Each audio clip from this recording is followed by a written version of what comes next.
Joke's on you if you don't like swearing. Content is explicit and may not be suitable for all listeners. You have been warned.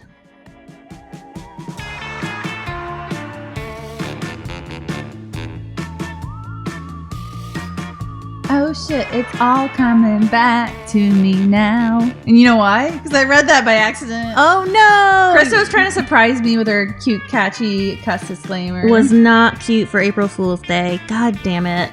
Well, bitches, you are listening to Bewitched Banter. We're two best friends. One skeptical over there, Amy. And our resident believer, Krista. We talk about funny pranks and shit that the universe plays on us. Ugh, doesn't seem like much of a prank these days, just sad. But really though, we talk about the spooky, the spiritual, some whack-ass religions, cults, and the paranormal. And what we be talking about today? Well, if you couldn't tell, I didn't fool you at all with my intro cuss disclaimer. We are talking about the history of April Fool's Day and the customs behind it. Well, isn't it very religious based? No. Oh, I thought you said it was.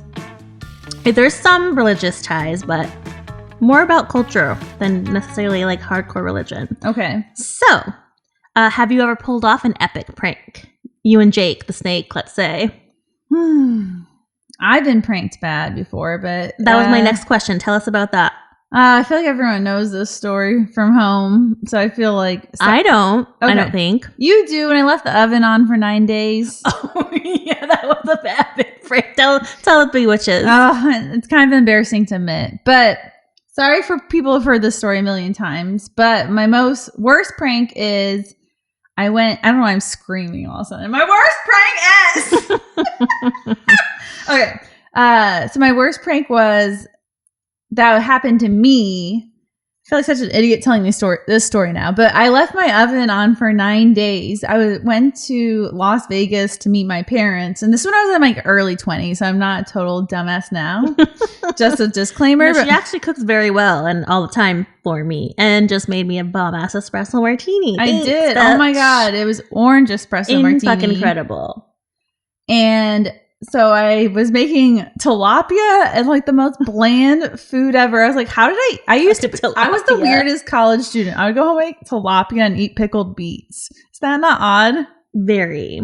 Yeah, I remember my friends were like, you're weird. So when I went home and I was drunk, not drunk. My drunk snack was always a grilled cheese. No, that was just in life, not drunk. I was just saying that's what I would eat. Well, college, me, drunk, it just fits. You can, yeah. It all's one.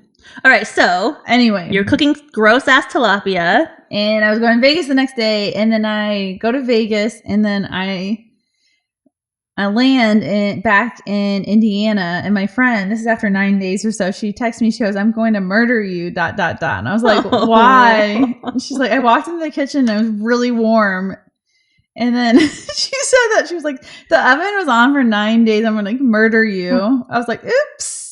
So then I was telling another friend, Seneca, about it, and he called me, and because I had been feeling so guilty about it, and I didn't understand, in my head, I thought having an oven on for 9 days is going to cost me like thousands of dollars. And so my friend Seneca calls me and says, he leaves a voicemail. I should have known it was him, but because I had it on my mind so much, it was like, ma'am, this is a worry. We saw a recent uptick in your bill, and it's like $3,000 or something ridiculous. So I called the electric company, bawling my eyes out, and they're like, I can't even talk because I'm scared to tell my parents I owe $3,000 from the electric company. $3,000 is such absurd. Or maybe $1,000 or $1,000 or something. For an oven. But I've never paid an electric bill in my life, so I didn't know. And then so I called, and they were like, kept asking me when I was sitting between tears, and I was like, I left the oven on for 9 days. They got you. Between sobs, I had to tell them because they made you guilty. And then they were like, ma'am, I'm sorry, but I think someone's pranking you. Your bill's like $50. Oh no, because I called my mom and I go, Mom, Dad, I have something to tell you. And my mom said her heart dropped because she thought I was pregnant. Oh, yeah. And then as soon as I said I wasn't pregnant, my mom was like, okay, it's cool. We can figure something out. Wait, can you do your mom's voice? No, I can't. Oh, that was good. Yeah. Okay, so I do remember that story. That's really good. Damn, you got fucked. You got punked, bitch. No, it's not cute. I don't even like telling that story. You got punked. So again, today we are talking about the origin of the Fool's Holiday. Because that'll be 2 days from when this episode airs. So have you ever wondered, after you got punked so bad, where the hell people even came up with April Fool's Day, or, where it came from? I swear, okay, did they teach us this in elementary school and it's just something we don't remember? They never taught me. That you know of. That I remember, yeah. Right. Because I feel like they probably did, because I feel like every teacher gets like a hard-on for holidays. You are not wrong. I just had like a flashback of like all the cutouts for every holiday. Yeah, every elementary teacher is like, fuck, this is my time to shine and start celebrating. Like, decorating again. Actually, I have a cute story. I used to help my dad set up his classroom when I was little. Aww. Yeah. I remember that. And I just remember all the janky holiday shit. I remember that stuff. I can't believe teachers do that, because I remember setting up like bulletin boards and I was like, this is so much work. That's staying up there for 4 months. Fuck it. Oh, hell yeah. Me and my dad used to do that, or I used to help him, but shit was work. No, it's a lot. I don't feel like people realize. You gotta cut that craft paper. Gotta be precise. I don't want to live that life again. All right, so I'm glad we're laughing though, because obviously April Fool's is all about laughter and pranks and just having a good time. And as I got to closer to the end, as I get closer to the end, there's some people that are kind of fucking Karens about April Fool's. 100%. But also people, that little stint, and I think people have woken up where they're all like doing the April Fools where they were pretending to be pregnant. That wasn't cute either. Yeah, exactly. Because I was like, maybe the first person who ever did it ever, like 100 years ago, was maybe funny, but that joke's been old as time and never is funny. Yeah, exactly. So anyway, I want to dive into why laughter is actually like a medical benefit before I get into the history of April Fools, because to me, again, this holiday is all about just having a fucking good time with yourself and others, and just like life is. I actually have this on my fucking Bumble profile, like, has like prompts. It says the world would be a better place if, and what it says, the world would be a better place if people would laugh with people who laugh at themselves a whole hell of a lot more, right? Like, no one, like, when anyone takes themselves or anyone else too serious, is like, come on, like, this isn't like, come on, it's you're gross. It's like, this life's too fucking short. You're gross. Is that mean? I don't like people. Life's too short. No, I just don't have respect for people who take themselves too seriously. I'm like, it doesn't matter how accomplished you are. No one should take themselves that seriously. I agree. And it's, anyway, so this is why. Ew, David. Ew, gross. But I say this all the time. You've heard this a million times from me too, but that comedy's like the highest art form, because to me it's the best healing for the soul, mind, and body and spirit. And literally, from the Mayo Clinic, laughter can reduce stress. It can release these hormones that stimulate other organs. It can activate your stress response in a positive way to give you like fake dopamine or drugs, if you will. It can improve your immune system. I believe all that. And it can obviously improve your mood or personal satisfaction. Well, isn't that no shit? It improve your mood. Not many sad people are laughing. Yeah, so true. That was kind of a no shit moment. If you're laughing, you might be happy. We spent $1 million researching that. No shit, Sherlock. I'm glad my tax dollars are going towards that. Medically can also relieve pain. So literal actual pain, because when you laugh, your body produces natural painkillers. So fucking shit. Let's laugh, people. Let's have a ha ha ha a lot more often. Are you trying to be Oprah? Was I? Yeah. No, I wish I could. I feel like you're having an Oprah moment and I'm dying. Oh my God, thank you. That's an honor. I mean, no offense, but you're like a level. I'm not even in the same fucking universe as her. So let's. What do you call a celebrity D list or whatever? F list. D list Oprah. Well, thank you. I got the cheap seats. No. Incredibly. I have no idea because I don't watch that much, but still. Anyway. Oh, I loved it. Him. Oh, okay. No, so sorry. Hashtag plugging my episode next. Butt plugs? No. Oh. I know, plugging next week's episode. Oh, go ahead. Oprah introduces another crazy ass politician. So tune in. Yeah.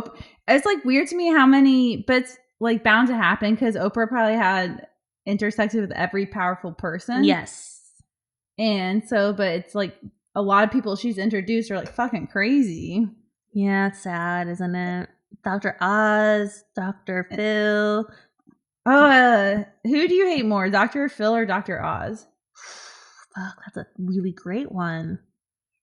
Ooh, gut is going Phil. Gut leaned real hard into Phil. Really? I think mine's Oz, just because he tried to be a politician. Yeah. Because I was like, you want your whack ass ruling all over people? Yeah, valid. Phil just grosses me out. I don't know. Oh, his hair, just shave And off. the fucking rapey mustache. Okay, why hasn't anyone? I understand that his look, but let's update it. It's 2023. It's time to where the fuck are his stylists? Don't know. No, not even stylists, but like, don't you think people would be like, okay, it's time to let it go? Yeah, 20 years ago. I think maybe back in the day it made sense. Maybe in like last 5-10 years with the hipster movement. Yeah, that's it. Anyhow. Moving on to why laughing so good. Okay. No one exactly knows how or who or why it started. However, historians often point to a few different epochs in history. One popular theory is that April Fool's Day is actually about Mother Nature fooling us. So for the Midwesterner and East Coaster and me, you know how many goddamn marches came around? I'm like, yeah, spring's here, and then it fucking snows. It wasn't March, it was like April. Oh, was it? Sometimes we had a late March. Well, maybe, yeah, I guess sometimes. And like, then it fucking snows, and your car's frosted. I wouldn't expect March to stay warm. I'd be like, okay, it's gonna get cold again. Regardless. Analyze my weather. When it's April and it's fucking snowing, yeah, I have a fucking problem with that. Love you, Mother Nature, but don't fucking snow in April. I think at that point you're just so over it. You're like, okay, let's let it be warm again. One of the very many foundational reasons I'm in Phoenix still 20 years later. Fuck you, Mother Nature, back east. Love you. Mean it. But okay, so let's dive into the history that is speculated. Some historians say April Fool's Day is as old or as early as 533 BC. And this area was in Persia or modern day Iran. Is that old? Some speculate. We don't know for sure, like I said. It's not a fucking Hallmark holiday?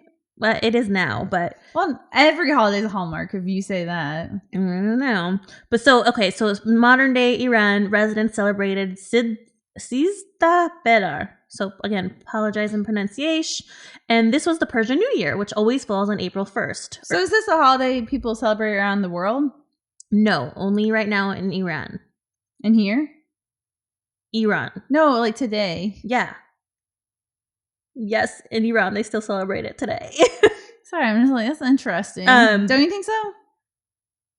Well, so this spring, a lot of cultures around the world, I found through my research, celebrated the new year in spring versus January. Interesting. And we'll get to why in a second, which does have the religious tie. So yes, this Sita Bedar is still practiced today, but it was always on April 1st or 2nd. And this is often a time when they used to play jokes on each other. Back in the 530s BC. All right, moving on to Rome, 8th century BC. It's funny to think about how like someone had an idea and it carried that far ahead. Badass. Yeah. Fuck. Who is the first person who thought of this? Fucking like genius. The wheel, fire, what? Yeah. All right, so then we're moving on to Rome, 8th century BC. Other speculations by historians have linked April Fool's Day as far back to when Rome celebrated festivals like Hilaria, which is Latin for joyful or, get it, hilarious. And that was always celebrated at the end of March by followers of the cult, P.S., of Cybele. And Cybele was just a goddess who was like a great Mother Earth. So you can imagine tying that back to, again, the seasons turning. Mm-hmm. So During that same time, Romans would also dress in disguises and fuck with each other, like, I'm the king, ha ha ha, and do like little bullshit plays, like kind of like a jester. Yeah, exactly. And they would dress as either emperors or leaders or even other citizens and just mock them. That tradition in Rome was supposedly inspired by the Egyptian legend of Isis and Osiris and Seth. So, what does that even mean? It's like an old Egyptian legend. Are we still talking about Jesus? All right, we're moving on. We are not yet talking about Jesus. Oh, you know what? Yes, we are. Here come the Jesus folk. Is that my term for when I don't know what's going on? Are we still talking about Jesus? Exactly. Here come Jesus on a white horse. I wish. All right, No, you don't. Wouldn't that be fucking creepy? No. Did I ever tell you? Actually, I would think I was doing drugs, and I'd wake straight up, dude. I'd be like, "What did you lace my? What? You hallucinated Jesus? Please tell." No, you did not, dude. No, it wasn't. Okay, it was not a waking state, but thank God. I just got really scared. I was like, Jesus creep. No. This was like when mom had us in our religious ed classes. But, you were a kid. Okay, that makes sense. I was a kid. Okay. I'll let you talk now. I swear to God. I just had to prepare myself mentally because the dream of the imagery was so in my dream, I was maybe 8 or 9, something like that. In my dream, I telling us you had a wet dream. No, about Jesus. I actually, for once, y'all, I did not. Okay, that's what I thought. It was more of a what? And so we had this room in our house that was an addition added on. We called it the new room. And there was 2 chairs, very much like this setup, a chair across from each other. And I was sitting over here, almost in this exact position. And then in my dream, Jesus was sitting on that couch. And he's like, all right, man, what are we going to do about your life? But he was so fucking chill. But also, I was it's Jesus. So I was in awe because I was again studying CCD at the time. So you're Jesus is on in my house, but he was asking me all right, girl, what? How are we gonna get you from this to the point to this point? This is why you should never be in a cult, because the way you're talking about this makes me feel like you might be susceptible. Again, in a dream state, this happened. I woke up the next day. I told my dad, and my dad was some bullshit, just like that. He's like, "Oh, great, you were touched by Jesus." Oh, he visited you. You special. I love your dad made fun of you because other people would be like, "Oh my God, that's amazing." No, my dad Jesus came here for a mission. He's like, "Oh, he came to you, huh? Oh, you're divine." I was fuck. It was in my dream. Anyway, let's move on to April Fools. I love your dad called you on your bullshit. Probably exactly what I would say verbatim. Pretty much. I was a fool for telling my dad. Okay, so is that your prank? That you saw Jesus? No, but it could be. It should be. It was very vivid. It was vivid. Anyway, we're moving on for real to the year of our Lord. Are we still talking about Jesus? Yes, here we are now legit talking about Jesus. In the year of our Lord, 1564 to 1582, France. Why do people say the year of our Lord? Is that when he was alive? I don't understand it either. Great question. Why do you just say that? It's a joke because it's what people say, but I don't know why they say it. It's a joke? I think so. Oh, I didn't know that. Maybe it's not to some folk. I apologize for those out there who use it seriously. I've just never uttered the words "the year of our Lord Jesus." No. Oh my God, it's everywhere. Why would you say that? I thought it was a joke. I always thought it was a slight kind of at really religious folk. Oh, it probably is. I just don't know it. That's what I thought. No, I'm insecure about it. Okay, we're moving on. Not insecure. It's funny. I just don't. I'm clueless. We're moving on. It's 1564 to 1582 in France, and back to the Catholic religion. Pope Gregory the 13th insisted that they switch the calendar from the Julian calendar to the Gregorian calendar. Of course, after his goddamn self, and that meant changing the new year again, spring, April 1st to January 1st. Based on this pope, because he was like, fuck it, name it after me and start it when I say. So, some people say that, and since news traveled so slowly during those days, You know, they didn't have an iPhone. Be like, Yeah. "Boop, what up? Where you at, Boost Mobile? Where you at, homie?" Mint Mobile. That's what I was dealing with for a year. Hey, yo, this person ain't got no money to pay their bill. Anyway, so people were often called, because they didn't know the new year was now January 1st. They still were celebrating in April. And others who were in on the quote joke used to make fun of these people and called them, and I'm going to fuck it up in my weird French, but poisson d'avril, which translates to April's fish. And you're as gullible as a spring fish, is what they would say. Is that so elitist shit this started from? It sounded like, that sounds like it. To me, that sounds so very elite. We knew and you didn't. Yeah, exactly. It probably was back in the day. That's their, like, now we're like, Yeah, a lot of it stemmed from a lot of the cast and because you probably weren't like with the king and the fancy people who know that April Fool's changed because some rich person said so. Oh my gosh. It's basically what royalty was rich people saying, "Fuck this. Yeah, I'm Regina George. I just want to lose like 3 pounds. I want to lose 10 pounds for summer." Oh, probably a lot of straighten that shit out. Oh yeah. Oh, that's got a horse, Charlie horse. Okay, so the word poisson d'avril is still used today as like, and you know how we say April Fools? Mm-hmm. They say this term in Italy, France, and French-speaking areas of Canada. So, moving on to even closer to our year of our Lord, the 18th century in Scotland and Britain, your territory.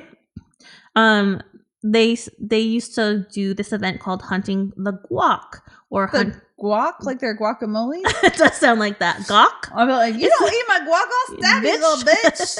And that's no joke. And I could see that happening in the Middle Ages. So I'd be like that. She's a witch. She's a witch. She ate my guacamole. So the word is spelled Gowk.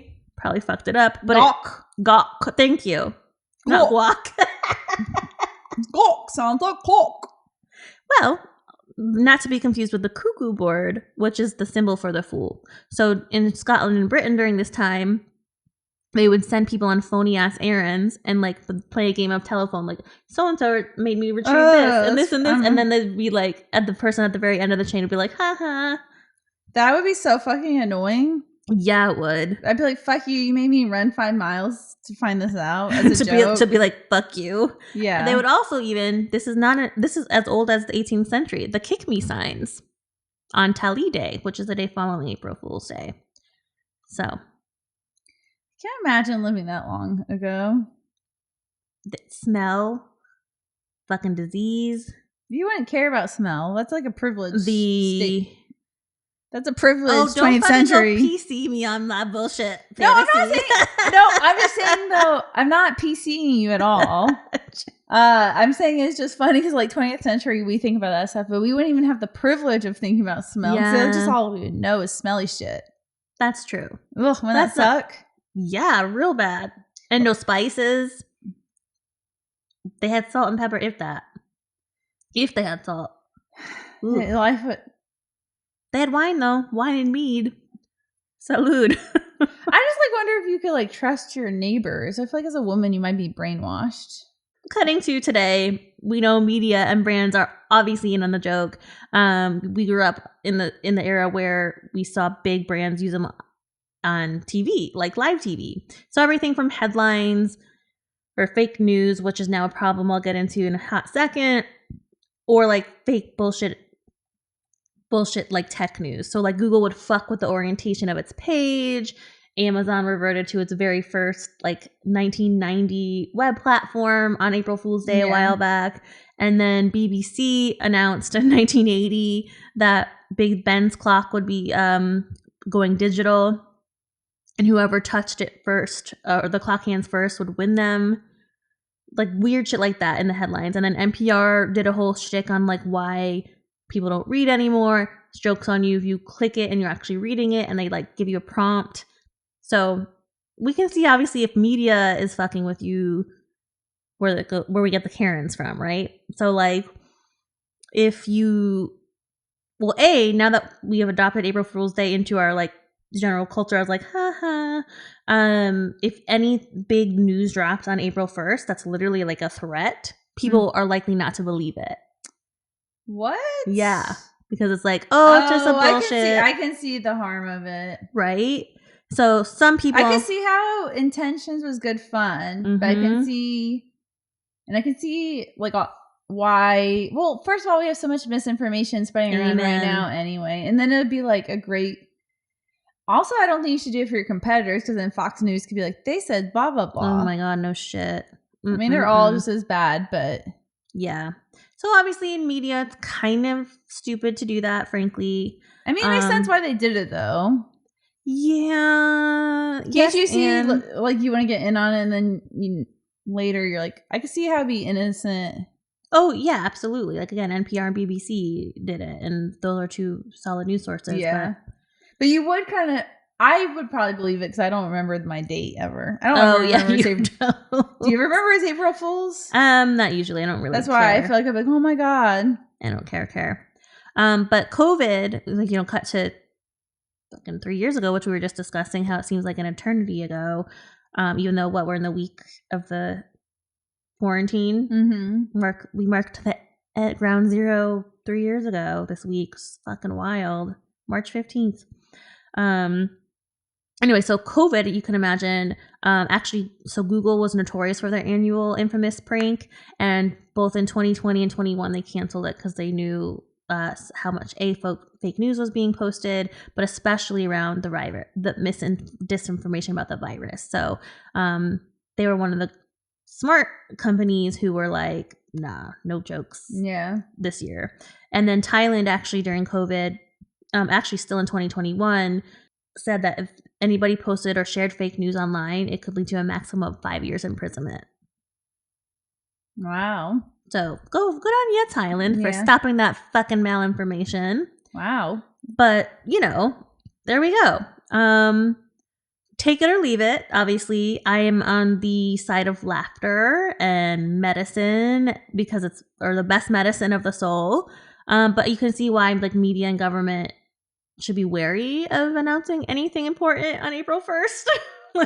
No, I could see. It's interesting. I never thought about it that way. Yeah. So have you? Ethically? Yeah, I have, because that's my job. I know that's messaging. I know that's what you study, but is that something April Fools you ever thought about before? No. That's what I was saying. I wouldn't think of that. I was just like, oh, that's cute. Oh, that's cute. That's cute, darling. Oh my God, NBC. That's really cute. Oh my God, NPR. I get a little frisky.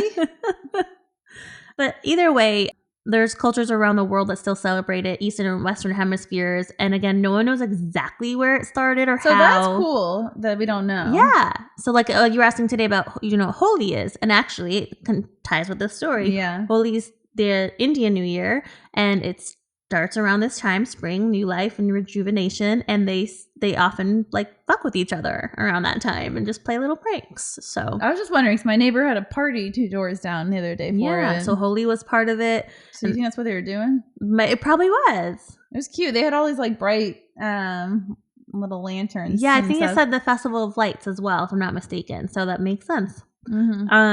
And there was, billion other cultures too. Like I said, was it Romans? Was it, just the headlines now, or wherever the fuck, like from Sexy Jesus's era, like I said, in Persia.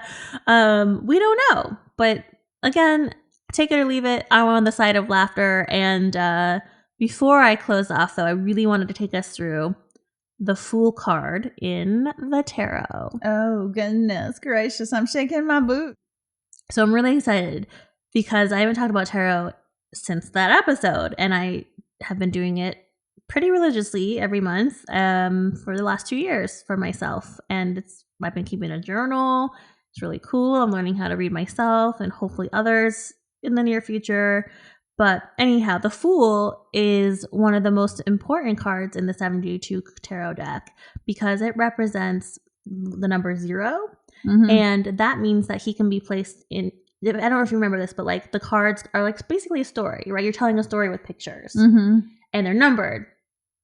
right? Mhm. Do you remember that? No? Yeah, I remember. They have 4 categories, whatever. Yeah, just like we know. I know way more about tarot than I ever would want to know in my life. Well, you're welcome, bitch. Yeah, I was like, why do I know this bullshit? So the Fool is number 0 in that deck, and he can be placed anywhere, or she can be placed anywhere in the quote journey, and it's often the Fool's journey that you're looking through that to do any type of reading. So this is what this beautiful little website that I enjoyed as my woo-ness says about the Fool. I'm going to show you a picture of him, but essentially he's the one that it's like, it's almost putting you as the main character of your life. Let's put it that way. That's what the Fool card looks like. Okay. Right. Do you want to describe it since you're so good at that? Well, there's a yellow background, and in the midground we have a wave crashing up. In the foreground, it looks like he's standing on some kind of cliff. Sun's behind him. He's overlooking the corner. He has some like fairy dress on. Not really fairy, but that's what conservative people would say about him. He's like a fairy man. He kind of is. Yeah. That was not an LGBTQ diss. He has like some floral pattern on his dress, and then he has some like pear or something hanging over his shoulders. Okay, that's how I describe it. Okay. You missed something key that I'm going to discuss, which I'm shocked, but hold on.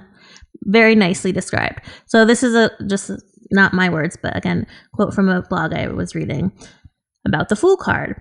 Okay, so quote, on the Fool tarot card, a young man stands on the edge of a cliff, which he got without a care in the world. Is that what it says to express? As he sets out on his new adventure, he is gazing upwards towards the sky and the universe, and is completely unaware that there's a cliff that he's about to walk right off to in the unknown. And over his shoulder, which he got, rests a modest knapsack while containing everything he needs, which isn't much. Let's just say he's a minimalist like you, Ames. Also, while the white rose in his left hand represents his purity and innocence, at his feet was a white small dog, which is what I was shocked you missed. Oh, I didn't see the dog. Yeah, there's a white small dog representing loyalty and protection. I thought it was just part of like the waves, maybe. I'll show you in a sec again. My eyesight's probably bad. And then that protection and loyalty encourages the Fool to keep going forward because he's got someone by his back or next to it, right by his side, and keeps going to learn the lessons he needs to learn. Finally, the mountains behind the Fool symbolize his challenges that are still yet to come. They're going to always be there, but the Fool doesn't care about those challenges right now because he's more focused on starting his expedition. End quote. And beautifully, right now, obviously, I'm on my own Fool's journey in love and life, and I don't give a fuck where it ends, but I'm going no matter where I go. People, places, things, experiences, like I'm on my own Fool's journey right now, and it's really fucking cool. So, also, I'm pregnant. Psych! She's expected. This Fool's journey took her to take care of a fool. I thought the guy put on a kind of, but no. Just kidding. I fucking take that shit real serious. And we're not kidding about pregnancy at all. Never again. But anyway. Why'd you get so serious about pregnancy? Oh, because we said that. Yeah, she cut that. We bitched. You have to cut that. I forgot. But anyway, that's the Fool's journey. April Fool's journey, if you will. Interesting. I didn't know any of that stuff. Yeah, and again, all cultures around the world, which I think is cool. And I really think it's just the playful nature of spring when it is what it comes down to. Is like humans need to go outside and play. It's springtime. That's cool, though. Yeah. I did not know any of that stuff. And I was like wondering if some of it would come back to me from elementary school, but I don't know if we ever learned about it. I'm serious. I don't think they ever taught teachers it. got hard-ons for holidays. Sorry, Where were you? Robin, you can tell us next. Oh, let's have her on about it. No, she probably does not listen anymore. Oh, when did we lose her? She hasn't said, but I was hoping like maybe 40 episodes ago because she does not need to be listening. She hasn't said, but oh my God. Or she's listening and she's going to come on our trip and be like, this hoe married my son. What have we done? I had high hopes. What a disappointment. This fucking bitch again. I gotta pretend to be nice all week. Oh my God. Well, anyhow, I again am happily on my Fool's journey, carelessly looking at the universe and waiting to see what comes. And I'm really excited. So Happy April Fool's Day, y'all. And don't do anything fucking stupid. Wear a condom for real. Peace, Bewitches. Peace. Be smart.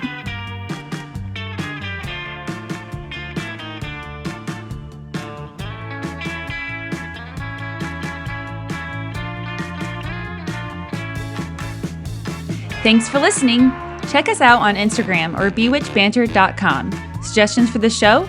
Emails at bewitchbanter@gmail.com. Credits, Music Phantom Fun by Jonathan Boyle from premiumbeat.com. Podcasts edited and produced by Krista Hins and Amy Holt. As always, if you enjoyed, please rate, review, and subscribe.